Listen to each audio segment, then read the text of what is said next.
네, 안녕하세요. 디베이트 코치 오미야입니다. 네, 오늘 나눠볼 주제는 아르바이트로 어떤 시작을 했던 일단 시간당 페이를 받고 과외를 하시는 분들 또는 방문 교사분들 그리고 시간 강사분들을 위해서 잠깐 조언의 말씀을 좀 드리고자 들렀습니다.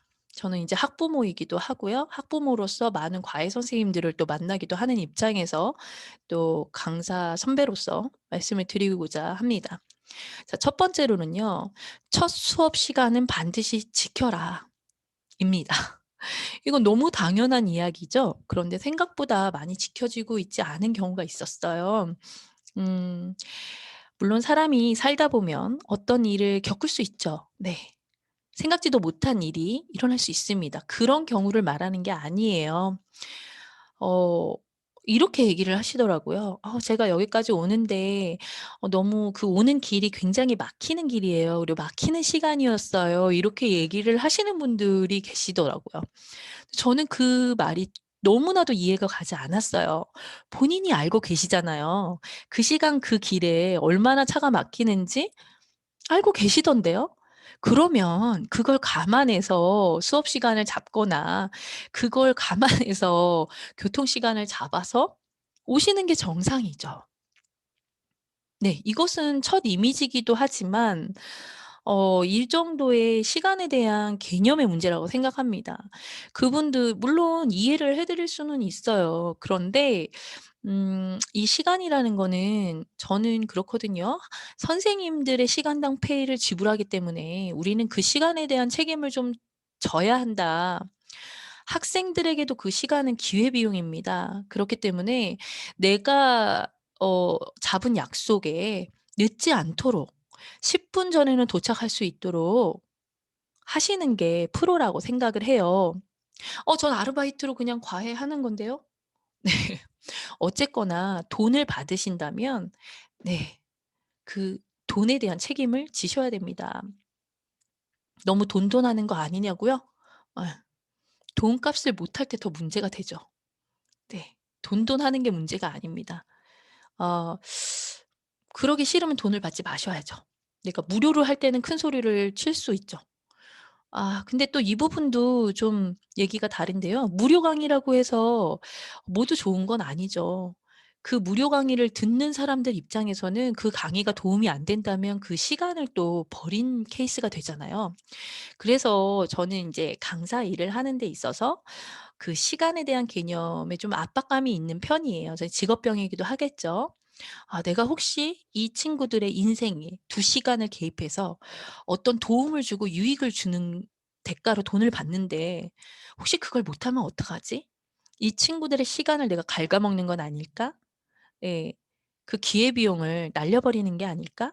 이런 어떤 부담이 있어요. 그런 부담을 당연히 가지셔야 된다고 생각을 해요. 음. 두 번째로 내가 수업 시간을 2 시간을 잡고 왔는데 3 시간을 해 주면 좋은 걸까요? 많은 학부모님들은 그런 선생님들을 굉장히 선호하는 경향이 있어요. '아 우리 아이가 더 많은 시간을 배웠구나.'라고 생각하시는 부분이 있더라고요. 근데 물론 그럴 수도 있고 아닐 수도 있지만 아닐 수 있는 확률이 더 높다고 생각합니다. 정말 내가 어 실력 있는 선생님을 찾았다면 그런 일은 많이 일어나지 않을 거예요. 왜냐하면 그 선생님들은 이 친구들의 수준을 제대로 파악해서 내가 2 시간을 계획하고 올 때 어 개인적으로 교육 목표를 갖고 계실 거고 내 수업의 구성이 준비가 되어 있을 테니까요.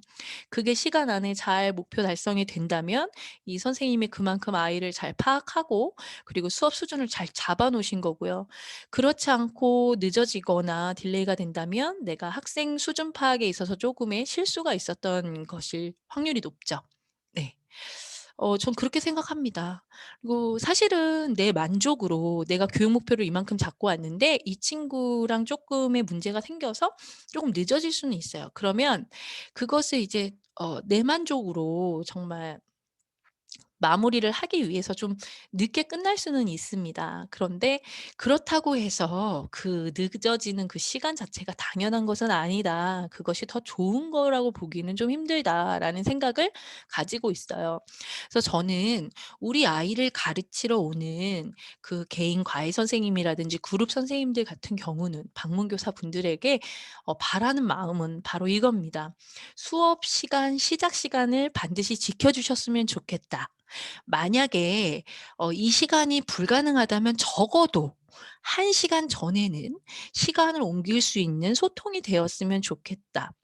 1 시에 약속을 했는데 10분 전에 문자가 오는 거죠. 어머님 저 15 분에서 20분 정도 늦을 것 같습니다."라는 문자가 오면 저는 굉장한 스트레스를 느껴요. 그리고 직업병이 있기 때문에 또 교사 연수를 위주로 하고 있지 않습니까? 그러면 정말 그 선생님에게 한 말씀을 드리고 싶은 거죠.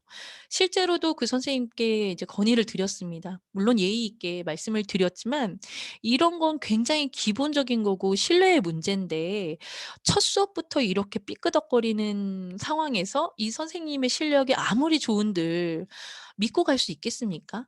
그리고 강사분들 입장에서도 왜 나의 좋은 실력을 이렇게 이미지 깎이는 그런 기본적인 것을 지키지 않아서 손해를 보는지 그건 억울하잖아요. 그래서 쪼금이라도 이제 좀 이런 시간 개념에 대해서는 좀 더 우리가 신경을 쓸 필요가 있다. 그리고 학부모님들께도 말씀드리지만 시간을 오래 끌어서 해 준다고 해서 좋은 선생님은 아니다. 네 쉽게 국어 과목도요. 문제 풀리는 시간으로 책을 읽히는 시간으로 다 써 버릴 수도 있는 거잖아요. 그게 좋은 수업이 아니잖아요, 길다고. 그렇다고 해서 또 뭐 많이 쓰여져 있는 교재 위주의 막 "이만큼 나갔어요."라고 한다고 해서 좋은 것도 아니죠.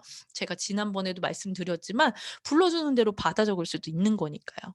그래서 물론 수업의 퀄리티는 선생님과 아이가 서로 이제 만들어 가는 것이긴 하지만 학부모님들께서 좀 마인드를 좀 바꾸시는 것도 필요하고요. 그리고 우리 강사들도요. 제가 아까 말씀드렸듯이 수업 시작 시간은 꼭 지키시는 아주 기본적이지만 잘 생각보다 잘 안 지켜지고 있는 것 같은 네 요런 부분들을 좀 지적하고 싶었습니다. 내가 아르바이트로 이 일을 시작했을 수도 있어요. 보통 강사분들은 그런 계기로 이제 이 시장에 발을 들이시는 경우가 많죠. 뭐 대학 등록금을 벌기 위해서 과외가 또 고수익이잖아요. 그리고 시간 강사라든지 학원 강사 파트타임으로 저도 그렇게 시작을 했습니다. 그 과정에서 내가 여기에 잘 맞고 그리고 재미를 느끼고 또 하다 보니까 다른 일보다는 여기가 좀 더 수익이 짭짤해서 이 시장에 남게 되는 경우도 있고요. 어쨌거나 여러분들이 앞으로 대학 교수가 되기 위한 그 과정에서 어 학생들을 만나셨든 아니면 내가 대학 등록금을 버는 과정에서 학생들을 만나셨든 시간당 페이를 저희가 받는 이상은 그 시간에 대한 책임을 지셔야 된다. 그래서 말씀을 드립니다. 네. 시작에 이건 마음가짐의 문제이기 때문에 말씀을 드린 거고요. 그리고 뭐 대부분의 선생님들은 이런 것들에 문제가 없으실 거라고 믿고 싶어요. 그리고 뭐 실력이야 경력이 쌓이면서 늘어가는 거지만 이 시간 개념이라든지 관리라든지 이런 것들은 정말 사람의 성격이기도 한 것 같더라고요. 하지만 이 시장에서 우리가 시간은 좀 지켜주면서 네 관리를 해 줬으면 좋겠다라는 말씀 드리고 여기까지 하겠습니다.